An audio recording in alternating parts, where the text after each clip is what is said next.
Hey Michelle, wie machst du das denn eigentlich? Dein Tag hat doch auch nur 24 Stunden. Organisation, Zeitmanagement und natürlich auch Innovation, also Technologie, wie man das eben nutzen kann für sich, um möglichst viel von seinen persönlichen Vorhaben umzusetzen.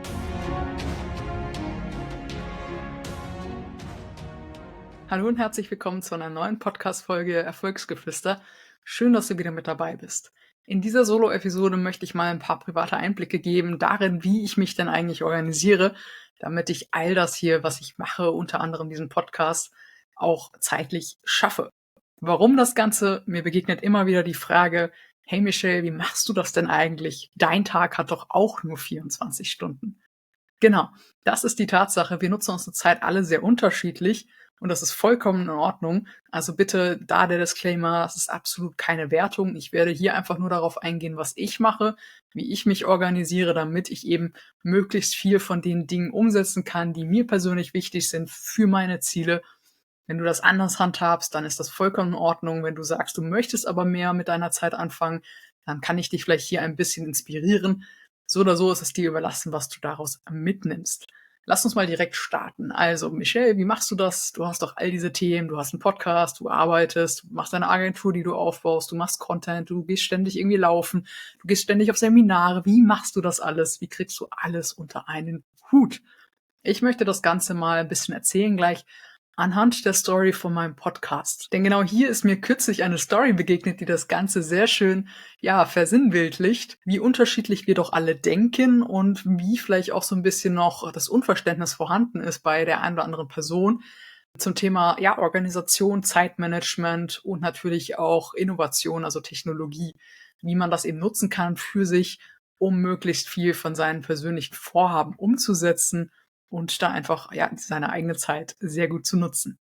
Und dazu passt eine Story ganz gut, die mir kürzlich begegnet ist. Ich hatte im September tatsächlich meine allererste Corona-Infektion und war da 2 Wochen komplett quasi zerlegt zu Hause mit Fieber und so weiter, also wirklich einmal das ganze Ding durchgemacht. Und ich habe trotzdem in der Zeit 2 Podcasts veröffentlicht. Ja, seit Februar poste ich jede Woche eine Podcast-Folge hier auf diesem Kanal für Erfolgsgeflüster und das Ganze konnte ich trotzdem machen, auch als ich krank war. Und jetzt ist mir ja dieses Feedback quasi entgegengeflogen, das ja quasi sagte mit, hey, du bist doch krank. Wieso kannst du oder wie kannst du denn einen Podcast posten? Und naja, die Formulierung war noch ein bisschen anders, aber da gehe ich jetzt nicht drauf ein. Fazit war, es war einfach das Unverständnis da. Die Annahme dieser Personen, die dieses Feedback geäußert haben, ist wohl offensichtlich, dass ich trotz Krankheit hier im Studio saß, Interviews geführt habe, danach stundenlang Podcasts geschnitten habe, nur um sie dann pünktlich zu veröffentlichen. Und ganz ehrlich, die Realität könnte ferner nicht sein. Denn ich war krank, also habe ich auch keine Interviews aufgenommen. Ich habe auch keinen Podcast geschnitten, sondern ich habe natürlich durch gute Prozesse, durch gutes Zeitmanagement und Planung diese Podcasts bereits Wochen vorher aufgenommen.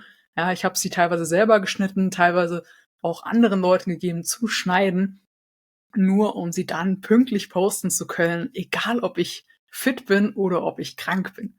Und das ist so ein Beispiel, was, glaube ich, ganz gut zeigt, wie du anfangen darfst zu denken, wenn du mit deiner Zeit besser umgehen möchtest. Ja, also denk an Automatisierung, denk an Outsourcing, denk an Vorplanung, denk an Vorbereitung.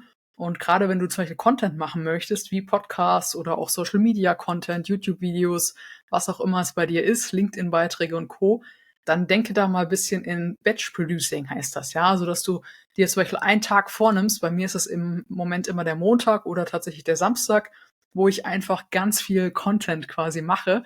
Also ich nehme in der Regel montags 1 bis 2 Podcasts auf, phasenweise sogar 3 Podcasts. Ich glaube, mein Rekord lag bei 5 Podcasts in einer Woche am Anfang, als ich vorproduziert habe. Und dadurch baut man sich natürlich so ein bisschen so einen Puffer auf an Content, den man eben einfach schon ready hat und dann direkt posten kann. Also Punkt 1, Batch Producing, wenn es um das Thema Content oder Produktion geht. Der nächste Schritt ist das Thema Automatisierung. Also wie kannst du gute Prozesse nutzen und sie am besten sogar automatisieren? Bleiben wir mal bei diesem Beispiel Podcast oder Content. Du kannst durch entweder die Plattform selber, wie zum Beispiel LinkedIn erlaubt das, YouTube erlaubt das, kannst du Themen schon einstellen zur Veröffentlichung Wochen vorher, Monate vorher und dann musst du eigentlich gar nichts mehr machen. Also lädst die Sachen einmal hoch und sagst Veröffentlichung in, keine Ahnung was, 30 Tagen um die Uhrzeit, zack, ein Klick und dann ist das Ding ready und postet in 30 Tagen zu der Uhrzeit. Du musst nichts mehr machen. Wenn das nicht geht, ja, bei anderen Plattformen ist das manchmal ein bisschen schwieriger, gibt es andere Tools online, wie zum Beispiel Buffer oder sonstige Sachen, wo du einfach genau das Gleiche machen kannst über diese externe Plattform. Die bindest du an deine Social-Media-Profile zum Beispiel oder sonstige Prozessschnittstellen und dann kannst du das Gleiche machen, in einem Tool vorplanen und dann kannst du in Urlaub fahren, du kannst krank sein, was auch immer und das Ding läuft durch, es postet, es veröffentlicht und das Gleiche kannst du halt auch übertragen auf andere Sachen. Es geht bei dir vielleicht ja nicht um Content, sondern vielleicht um was ganz anderes. Aber auch da gibt es immer wieder Tools, die man nutzen sollte, um möglichst viele Arbeitsschritte zu automatisieren und ja, mindestens mal zu digitalisieren. Bleiben wir zum Beispiel mal beim Thema Automatisierung in einem ganz anderen Bereich. Du kannst zum Beispiel, ja, Steuersoftware, ja, also du kannst heutzutage brauchst du nicht mehr zum Scanner rennen und irgendwelche Belege einscannen, die deinem Steuerberater schicken. Ja, der tippt dann die Werte ab und so weiter, sondern du kannst dir eine Software quasi aufs Handy ziehen oder auch auf dem Desktop, wo du einfach die Datei ablegst oder du machst ein Foto von dem Beleg und die Software erkennt alle Daten, liest die ein in deine Software und dann hast du mit 2 Klicks hast du deine kompletten Dokumente digitalisiert.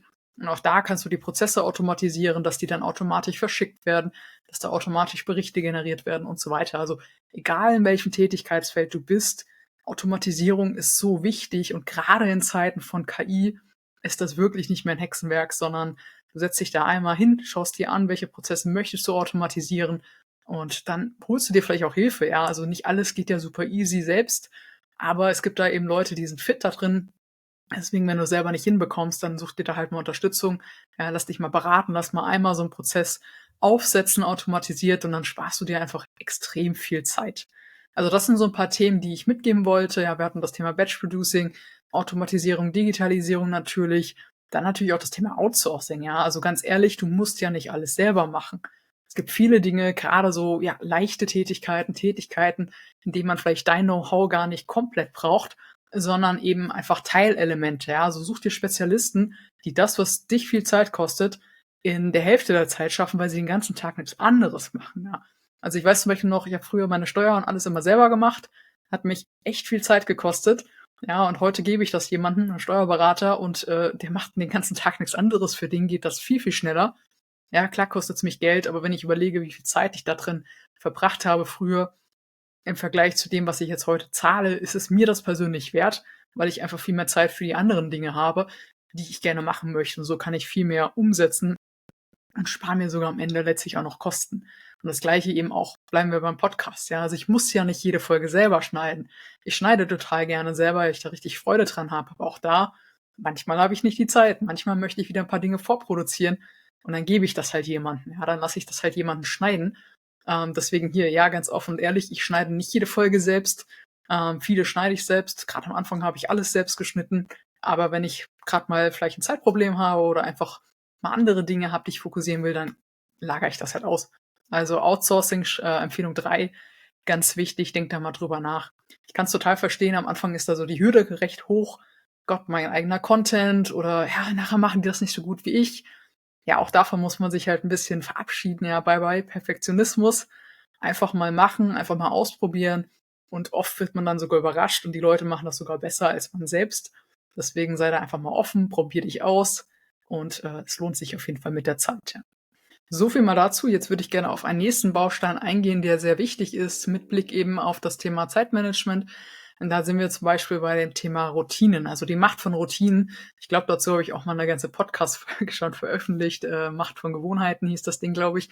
Verlinke ich dir auf jeden Fall. Routinen sind deswegen so wichtig, weil wenn wir neue Themen angehen wollen, also du bist jetzt gerade hier und sagst, oh, ich will irgendwas verändern in meinem Leben, ich muss dafür, keine Ahnung, mich morgens eine Stunde früher an den Schreibtisch setzen und mich um meine persönlichen Angelegenheiten kümmern oder was auch immer, ja.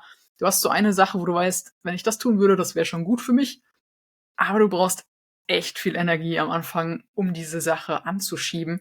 Ja, um zum Beispiel den Wecker eine Stunde früher zu stellen, um statt um 7 schon um 6 aufzustehen oder was auch immer es bei dir ist. Das ist normal. Und das ist genau der Punkt am Anfang. Du brauchst was, was dich inspiriert. Ja, also dieses Big Picture, dieses große Ziel, was du verfolgst, damit du dich auch motiviert bekommst, das zu machen, was am Anfang schwerfällt. Und da gibt's keine schöne Story drum, sondern da musst du einfach durch. Wenn dein Ziel dich genug inspiriert, hast du am Anfang auch die Motivation, um das, eben anzugehen, um das durchzuziehen die ersten Tage und Wochen. Und dann verabschiedet sich irgendwann die Motivation. Das ist total normal. Also auch da, wenn du das weißt, kannst du es besser umgehen. Ja, also dann weißt du halt, okay, die Motivation verlässt mich irgendwann. Aber dann kommt die Phase, in der du einfach dich durchbeißen musst. Ja, so hart es klingt, dann beißt dich da noch ein paar Tage durch und dann hast du irgendwann auch die Routine geschaffen. Und sobald etwas zur Routine wird, brauchst du sehr wenig, ja, Anfangsenergie, um diese Tätigkeit wieder und wieder auszuführen. Also auch da hör dir die andere Folge an, aber kurzum, wenn du zum Beispiel mehr Sport machen möchtest, die ersten Tage bist du voll motiviert, dann kommt irgendwann das Tal der Tränen, wo du denkst: „Oh Gott, wieso mache ich den Mist eigentlich? Will ich das wirklich? Drin ist es doch viel wärmer. Keine Ahnung, ich könnte noch 'ne Stunde schlafen“, was auch immer. Wenn du da dann noch 'n bisschen länger dran bleibst, dann kommt irgendwann der Punkt, wo's Klick macht und du einfach merkst: „Hey, cool, ich mache das für mein Ziel.“ Es ist auf einmal nicht mehr so schwer, weil du's schon so oft gemacht hast hintereinander, dass es einfach, ja, fast schon von alleine geht. Du denkst nicht mehr grob drüber nach.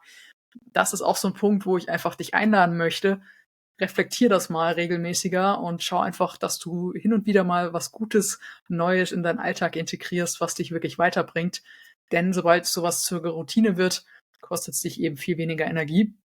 Und das ist wirklich so die Geheimwaffe aus meiner Sicht, die den Unterschied macht, auch mit Blick auf gutes Zeitmanagement, darauf eben seine persönlichen Ziele zu erreichen, zum Beispiel auch außerhalb der Arbeitszeit, wenn du einen Vollzeitjob hast, aber irgendwie noch was anderes im Leben möchtest, sei es ein Fitnessziel, sei es eben 'n Nebenjob, sei es eine Selbstständigkeit oder einfach auch, ja, keine Ahnung, was anderes, ja, Homebuilding-Projekt, was auch immer. Schau einfach, wie gehst du mit deiner Zeit um und welche Routinen würden dir helfen, langfristig diese Ziele eben besser zu erreichen. Denn ich kenne niemand, der erfolgreich ist in dem, was er tut, der keine guten Routinen hat. Ja, also jeder geht wirklich bewusst mit seiner Zeit um und hat da für sich einfach ein System geschaffen durch gute Routinen, um eben möglichst viel mit seiner Zeit anzufangen. Natürlich, ohne dabei auszubrennen. Das ist ganz wichtig. Es geht wirklich nur um Routinen, Dinge, die du tun musst, einfach mit möglichst wenig Energieaufwand umsetzen zu können und das wieder und wieder jeden Tag.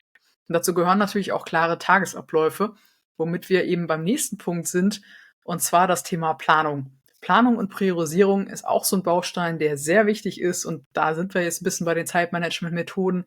Wahrscheinlich kennst du es auch, To-do-Listen. Das Wichtige ist, dass man eben priorisiert und nicht nur sammelt, ja, dass die Liste nicht immer länger wird, sondern dass du eine Liste vielleicht hast mit all den Themen, die du machen musst, dich aber dann jeden Tag hinsetzt oder jede Woche zumindest und einen Plan machst, was sind denn die wichtigsten Themen, die ich machen muss, wenn ich heute nur eine einzige Sache umsetzen kann. Was ist das? Ja, also ich weiß ganz genau, was diese eine Sache ist, die ich heute umsetzen muss, damit mein Tag erfolgreich wird, weil ich diese Sache umsetzen muss. Also es ist für mich unverhandelbar. Und genauso solltest du für dich einfach wissen, was ist so diese eine Sache, die du auf jeden Fall machen musst. Und dann kannst du natürlich noch 2, 3, 4, 5 weitere Punkte haben, die gut sind, wenn du sie heute machst. Und dann hast du natürlich noch ganz viele Punkte auf deiner anderen Liste stehen, die wären nice to have. Ja, also wenn noch Zeit ist, dann gehst du diese Punkte an. Aber das Wichtige ist priorisieren, und die anderen Punkte, oft stehen die da wochenlang drauf, weil sie am Ende doch nicht wichtig sind und sich vielleicht doch irgendwann erledigt haben. Aber die wichtigen Punkte, die machst du und für die planst du. Und ein Tagesplan ist keine To-do-Liste. Das ist wirklich wichtig, ja. Du hast eine Liste mit Themen, die wichtig sind, dann hast du sie in ein Ranking gebracht und dann gehst du jeden Morgen hin und sagst: „Okay, und für heute nehme ich diesen Punkt, das ist mein wichtigster, und diese 2 Punkte, die ich auf jeden Fall heute auch angehen werde.“ Und dann, das ist der wirklich wichtigste Schritt, den vergessen tatsächlich sehr viele Leute, plan den Tag. Also, es ist nicht getan, diese 3, 4 Punkte rauszuschreiben, zu sagen: „Okay, heute mache ich diese Sachen.“ Nein, schau dir deinen Kalender an. Wann hast du Termine? Wann hast du Zeit, um an diesen Themen zu arbeiten? Das ist wirklich das Wichtigste. Wie lange brauche ich für diese wichtigste Aufgabe? Brauche ich da 'ne Stunde? Brauche ich 3 Stunden? Wann habe ich diese 3 Stunden Zeit, um heute konzentriert an dieser Aufgabe zu arbeiten? Trag's dir in den Kalender ein, mach dir 'n Blocker rein, weil nur dann wirst du dir diese Zeit auch nehmen, weil sie vorhanden ist. Wenn du nur sagst: „Heute mache ich die Aufgabe und startest einfach in den Tag rein, hast einen Termin, ja, danach setze ich mich da dran. Nein, bis dahin hat dein Handy dreimal geklingelt, du hast 5 E-Mails bekommen mit super dringenden Themen und dann hast du das erstmal hinten angeschoben, dann ist die Mittagspause und irgendwann guckst du wieder auf die Liste und denkst: „Ah ja, da war ja was. Oh, ich brauche 3 Stunden dafür. Das wird jetzt langsam eng“, ja? Also, guckst auf die Uhr und merkst: „Ja, vielleicht haben wir schon irgendwie 2. Jetzt noch mal 3 Stunden und eigentlich hast du in 'ner Stunde schon wieder den nächsten Termin. Es wird langsam eng.“ Deswegen mach dir im Vorfeld Gedanken, was ist wirklich wichtig? Wo kannst du dir heute diese Zeit für diese Aufgabe nehmen? Und wenn es heute nicht möglich ist, wo kannst du sie diese Woche nehmen? Bis wann muss das Thema erledigt sein? Und plan da wirklich realistisch. Plan auch Pufferzeiten ein, das ist auch so ein Thema. Ja, viele versuchen immer viel zu viele Themen auf die eigene Liste zu schreiben für den Tagesplan und wundern sich dann am Ende des Tages, warum sie nur die Hälfte der Themen geschafft haben. Also das ist ganz wichtig, nicht nur priorisieren, sondern wirklich auch aktiv Fokuszeiten für die Abarbeitung dieser Aufgaben einzuplanen. An der Stelle kann ich noch ein persönliches Beispiel mitgeben. Ich habe zum Beispiel für mich jeden Morgen so einen Blocker im Kalender quasi, wo ich einfach sage: „Okay, ich stehe früher auf als wahrscheinlich, ja, viele andere Personen“, weil ich mir einfach vor der Arbeit, also bevor ich quasi ins Büro fahre, nehme ich mir schon Zeit für mich, um eben an, ja, meinen persönlichen Themen zu arbeiten. Ja, das heißt, in der Regel habe ich morgens mindestens 60 Minuten, meistens 90 bis 120 Minuten Zeit, um an meinen Themen konzentriert zu arbeiten, bevor ich mich dann zum Beispiel ins Auto oder in die Bahn setze und ins Büro fahre, ja. Und das ist auch so was, entwickle wieder Gewohnheiten, da sind wir bei dem Thema, aber vor allem auch so die Message, viele kleine Schritte, jeden Tag ein Schritt ist viel besser, als wenn du mal so eine Woche voll Karacho durchziehst und danach ist ja die Motivation weg und du hast keine Systeme geschaffen, um dran zu bleiben. Deswegen lieber jeden Tag eine Stunde an etwas arbeiten und dafür dranbleiben über Monate, über Jahre, bringt dich viel, viel weiter, als dich auf deine Motivation alleine zu verlassen und dich dann zu wundern irgendwann, warum du immer wieder an dem gleichen Punkt stehst und nicht wirklich weiterkommst. Ein anderer großer Teil ist natürlich auch das Thema Mindset. Ja, ich glaube, das Wort muss hier mindestens einmal fallen in dieser Folge, weil es einfach essentiell auch dazu gehört, zum Beispiel mit Blick auf Rückschläge. Also auch wenn du jeden Tag jetzt 'ne Stunde an etwas arbeitest, es wird irgendwann mal der Punkt kommen, wo irgendwas nicht so gut läuft, ja, wo du eben 'n kleinen Rückschlag hast. Und wenn du dich darauf einstellst, dass das normal ist, dann kannst du damit viel besser umgehen, weil du vielleicht sogar die Einstellung mitbringst zu sagen: „Hey, aus jedem Rückschlag, ja, kann ich so viel lernen, was mich danach 2 Schritte vorbringt. Ja, dass ich den einen Schritt zurück, den mache ich gerne.“ Und das sind auch so Faktoren, Thema Mindset. Ich glaube, da kann ich eine Solo-Folge mal zu machen, die halt einfach essentiell sind. Das ist kein Buzzword, sondern da steckt ganz, ganz viel, ja, Lebensphilosophie, quasi Weisheit drinne, eben mit allen möglichen Themen im Leben umzugehen, aber natürlich vor allem, wenn es um das Thema Erfolg geht, ja, wir sind hier bei Erfolgsgeflüster, dann ist Mindset einfach essentiell und da kannst du eben auch kontinuierlich an dir arbeiten. Auch da eine Empfehlung, ja, gerade am Anfang, wenn du vielleicht noch kein klares Ziel hast, dann entwickel doch mal die Gewohnheit, ja, jeden Tag, jeden Morgen irgendwie ein bisschen zu lesen und sei es nur 10 Seiten pro Tag, ja, oder irgendwie ein Buch im Monat, was auch immer es bei dir ist, wo du bist.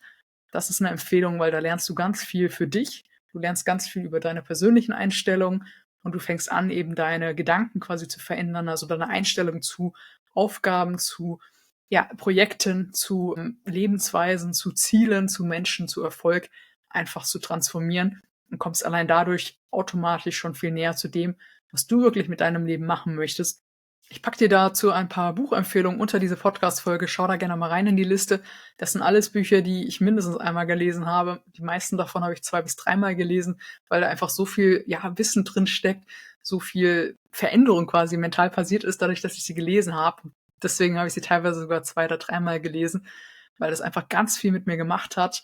Das Schöne ist halt bei so Sachen, wenn es um das Thema Mindset und so geht, du liest das heute, ja, und es verändert dich. Und dann liest du das in einem Jahr nochmal. Du bist ja neuer Mensch geworden, weil du ein Jahr mehr Lebenserfahrung hast. Und dann liest du das nochmal und es verändert wieder etwas, ja. Das sind gute Bücher, deswegen schau da auf jeden Fall mal rein. Die haben alle in irgendeiner Form zu Skills, zu Mindset, zu Wissen, natürlich auch Bildung, ihren Beitrag geleistet. Jetzt bist du dran. Welche kleine Veränderungen wirst du anfangen umzusetzen ab heute? Welche Herausforderungen hast du vielleicht gerade? Schreib das gerne mal unter diese Podcast-Folge in die Kommentare. Und ich bin sehr gespannt, was das Thema ist, an dem du gerade arbeitest oder was du gerne angehen möchtest, um einfach für dich persönlich so auf das nächste Level zu kommen. Wenn du irgendwelche Fragen hast, schreib die ebenfalls gerne in die Kommentare. Ich hoffe, die Folge hat dir gefallen. Ich hoffe, du konntest was für dich rausziehen. Schau gerne mal bei den Buchempfehlungen vorbei und dann freue ich mich, wenn du nächste Woche wieder einschaltest. Denk dran, Kanal abonnieren, hinterlasse gerne ein Like und dann sehen wir uns nächste Woche wieder mit einem spannenden Interview. Mach's gut und bis dann.